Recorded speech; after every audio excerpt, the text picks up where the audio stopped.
Hello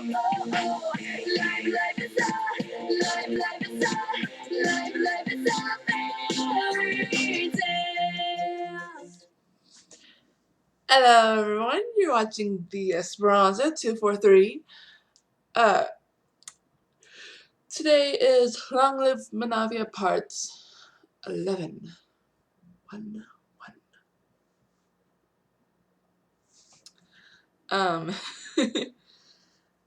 Before I get to reading the book, I just want to talk about a few things. As we speak, I'm uploading part 10 on YouTube. I apologize for not putting it up sooner. I thought I had put it up last week. Apparently I was wrong.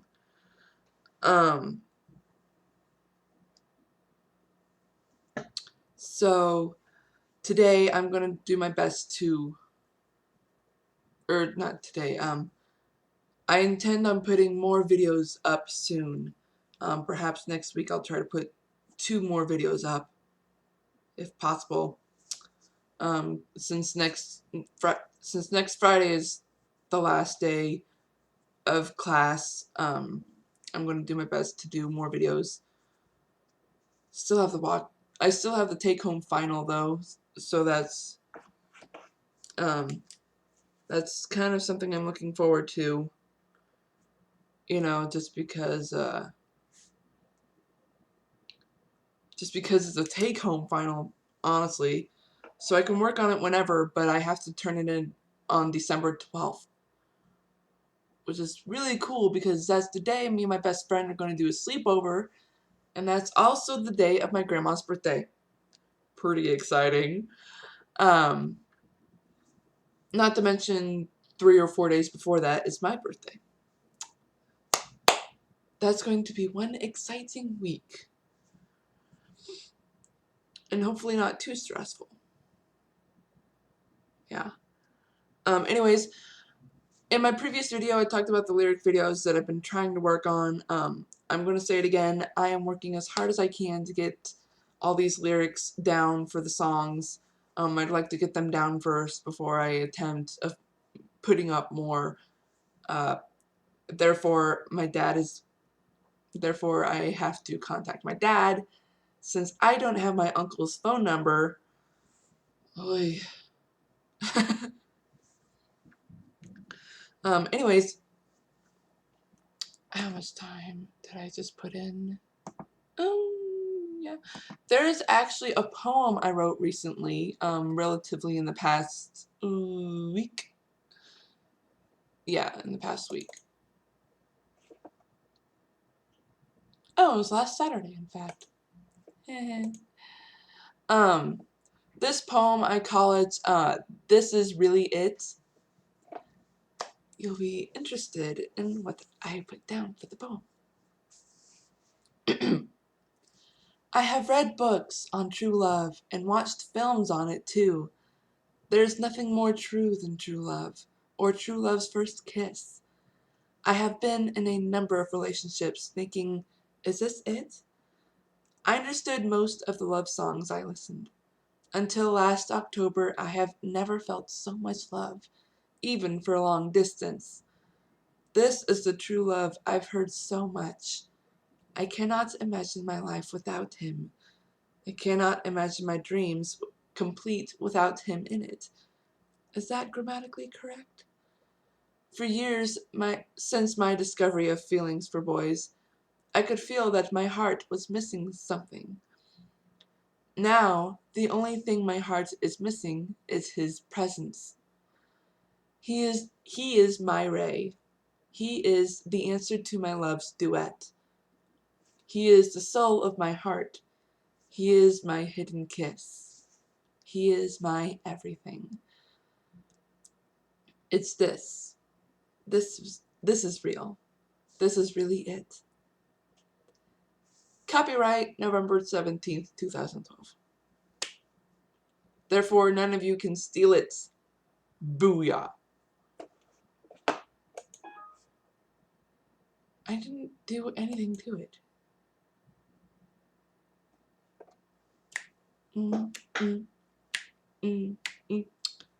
Okay, so now that there's 5 minutes in, I am going to go ahead and start reading. I'll talk about my NaNoWriMo book after I finish reading this. Oh, recap. I don't think there's much of a recap to do since you're probably just now watching this after part 10.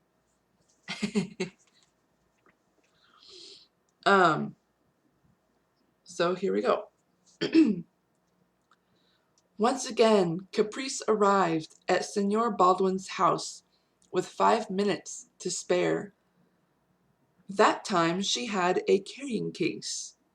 Inside it was her violin. She decided to tune it before coming to the Senor's house. A nice servant led her to the drawing room. After she placed the case on her lap, Senor Baldwin entered the room. "Hello, Miss Caprice. I see you gained your composure back." He smiled softly. "Oh, and you have your violin with you. I'm glad you brought it. I have been wondering what wonders you would give playing your violin for me. Ever since last night.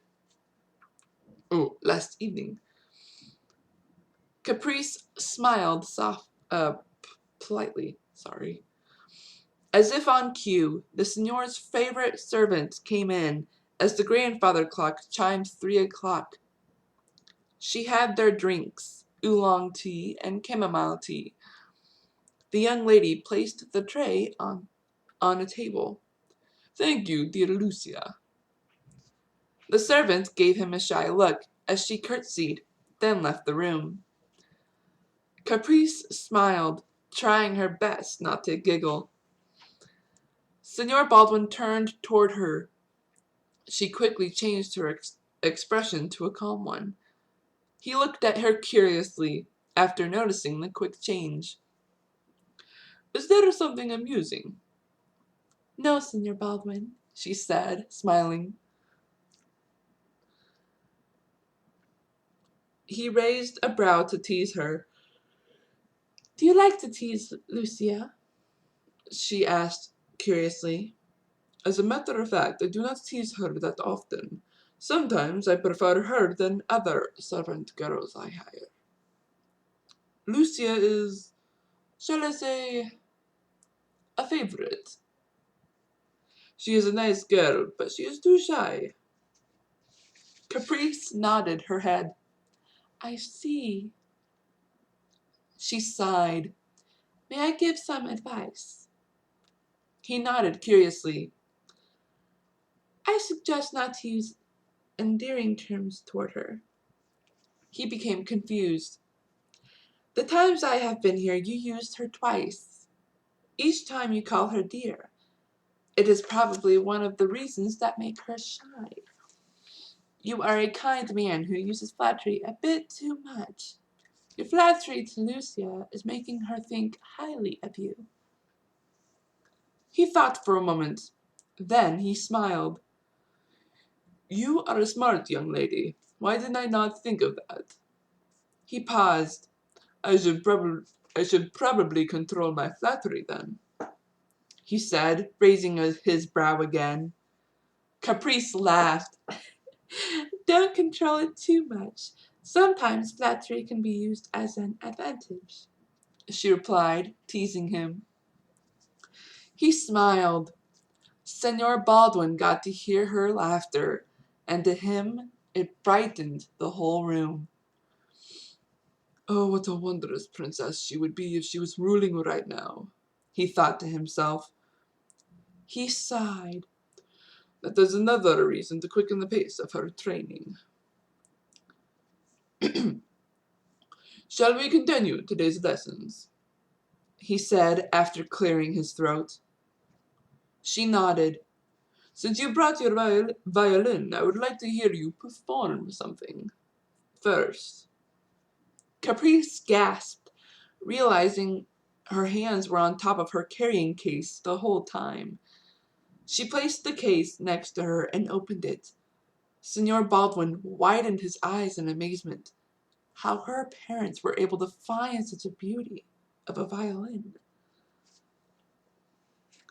Did your parents buy this for you? She shook her head, smiling softly. My father made it, she whispered. She placed the violin into position as she stood and started playing.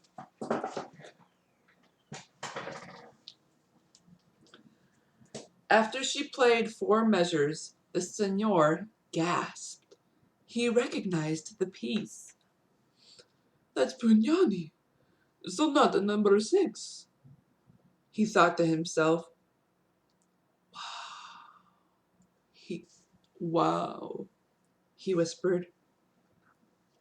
Her parents taught her well, he thought, listening to the sweet music of Pugnani, part of Trio Sonata number 6. She continued playing for a few more minutes. When she stopped playing, it was quiet for 15 seconds. After that, Signor Baldwin applauded affectionately and politely. A few of the older servants were standing in the entryway of the drawing room. They sighed dreamily. They were amazed that such a young lady could perform a piece by Pugnani. Signor Baldwin thought he heard something and turned toward them. The servants gasped and went back to work. He chuckled as they scurried away. That was a wonderful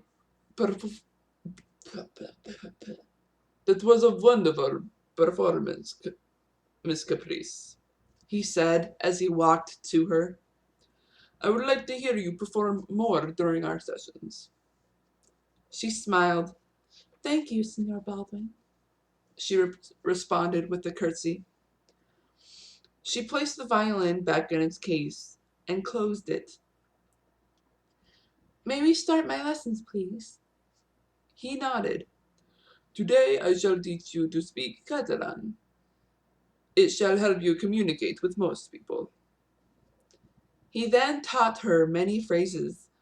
By the end of their session, she was able to memorize at least a dozen sayings. I'm going to stop a moment because it's the time space.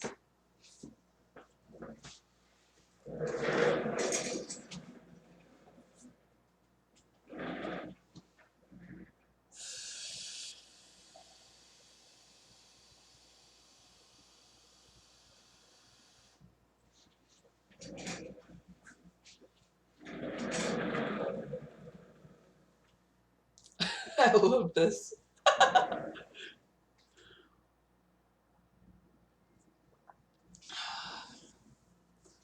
My apartment is so perfect.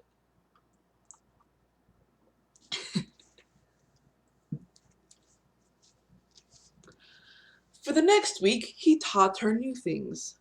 For instance, more of the Catalan language, how to wave, and how to play the piano. During that time, she would either play her violin or the piano. Signor Baldwin enjoyed her performing. The music would soothe him. It wasn't long before he arranged a friendly meeting with someone. When Caprice arrived for tea and lessons that day, she was surprised to see a dashing, middle-aged man in the drawing room. She stopped walking and stared at him as he looked at the piano anxiously. He heard her footsteps when he was staring at the piano. When her footsteps stopped, he looked up at her. The man's face changed to an interesting expression. The next second, Signor Baldwin entered the drawing room. Hello, Miss Caprice. I'd like you to meet Signor Bruno Pujadas. He is a dear friend of mine. I thought it would be a change for you to meet someone. She smiled politely at the man. Hello, Signor Pujadas. How do you do? She curtsied. Signor Pujadas, eyed her carefully. He smiled at her politeness. "I am fine, miss." He had a soothing voice, speaking perfect English. "I apologize for not talking to you about this, Miss Caprice," Signor Baldwin said, looking at her. "I wanted to see how you would deal with surprise callers. Callers. Callers. Such as this gentleman, right?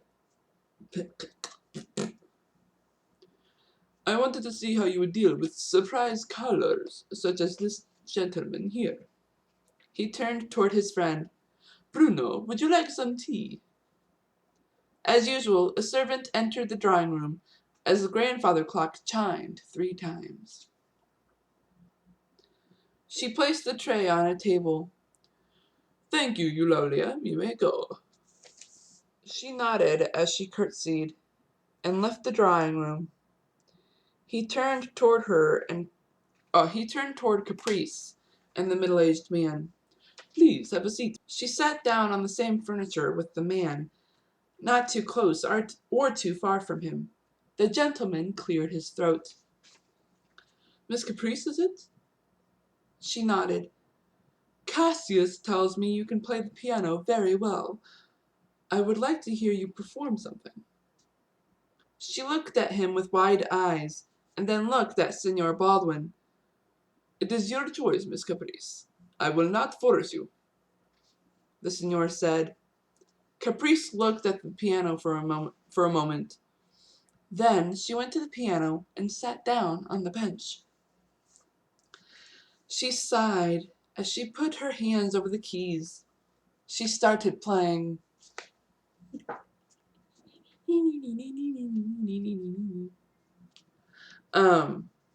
Instead of the practice pieces the Signor taught her, she decided to use an impromptu piece.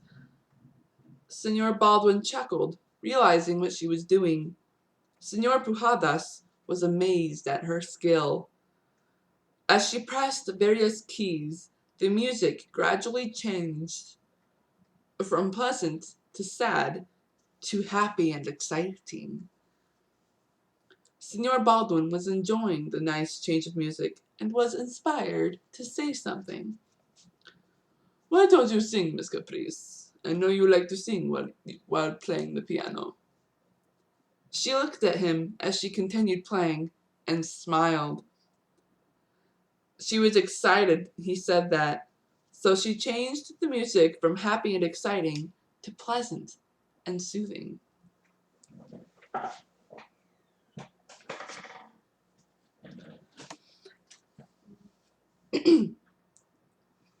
"This is the life.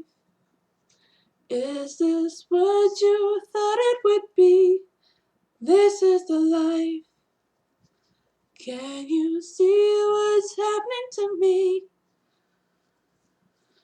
Then she vocalized her melody. Signor Pujadas stared at her in amazement. He now heard her sweet, melodic singing and could not believe his ears. "Oh, oh, oh, oh. I'm doing wonders. I'm singing all I can. I'm doing wonders. Can you see who I am? All you did for me, all you did for love." She held the keys down and let the dying music echo around the room.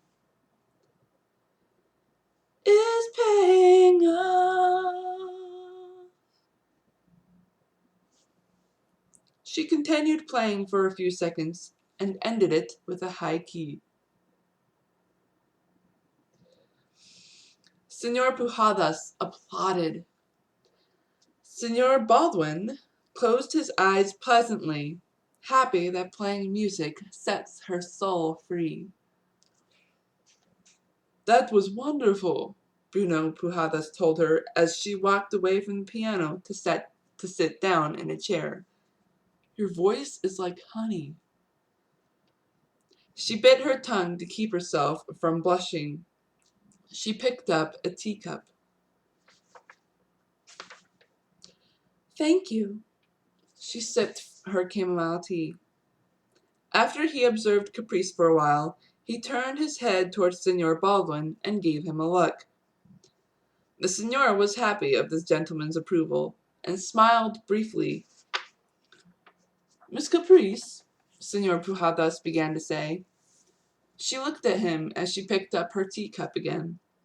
I shall be hosting a dinner party at my house in 2 weeks. I have a spare invitation and wondered if you would like to come. She widened her eyes with fascination. I would gladly accept the invitation, Senor Pujadas. Then she remembered Senor Baldwin. Her face grew serious. That is, if my training with Senor Baldwin shall be over by then. We shall discuss that after tomorrow's lessons. She looked at him. If you don't mind, Miss Caprice, may we cancel today's lessons? I am sure you want to make more dresses for yourself while you are in Indra.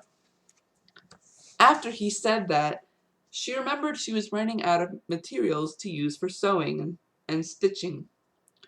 She shook her head out of thought and nodded. I do not mind. I need to buy something on my way back to the hotel. You may go then, he said, giving her a polite nod. As she stood, he suddenly had an idea. He gave her a soft look. Before you leave, try finding Lucia. I would like it if you could help me with something. Senor Baldwin gave her a teasing look. Teasing. She understood his meaning and nodded, off the search for his favorite servant. In the meantime, he and Bruno Pujadas discussed about Caprice. You are right, old friend, Bruno told him. In certain ways, she looks like Princess Mariona. I owe you 50 rubles. Rubles, sorry. R-U-B-L-E-S. Senor Baldwin laughed. And that is where I'm going to stop. I'll leave you to your astonishments and gasps.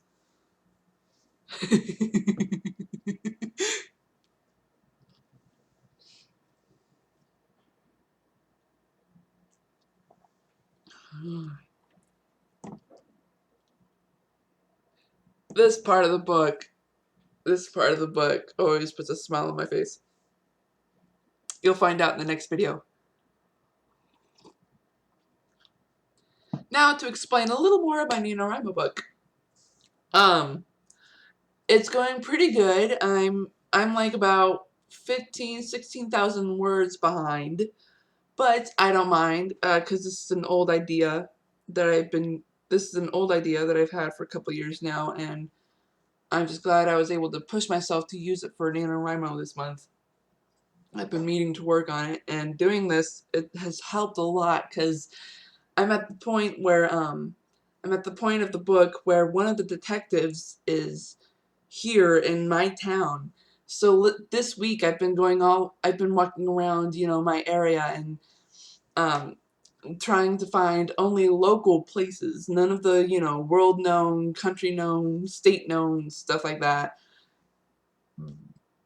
I'm avoiding all Mizzou stuff as I can. Well, not all Mizzou stuff, but I'm trying to avoid using too much of the MU stuff. Granted, one of the hotel rooms that I'm trying to get pictures of view all of the there's a certain suite in this one hotel that's local, that faces south. All of this certain type of suite face south, which looks over the MU campus and these four columns, I think they're granite columns. So that's gonna be really cool.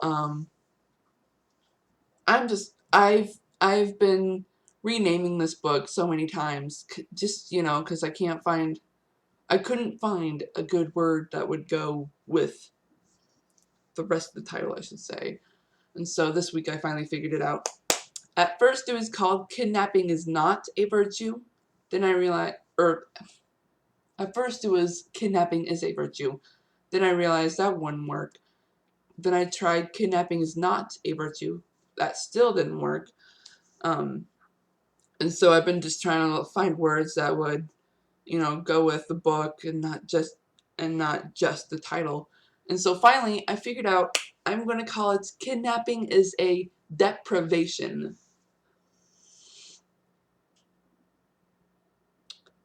So yeah, the first word of the title kind of is obvious for the book, but I mean, well, it's kind of obvious.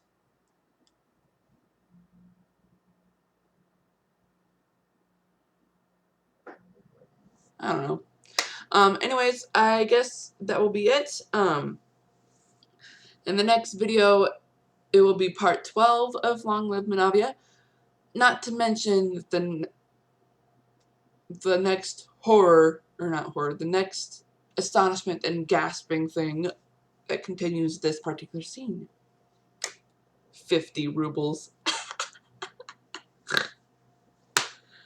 That was the best part I could come up with for this scene. It was just, I just find it hilarious.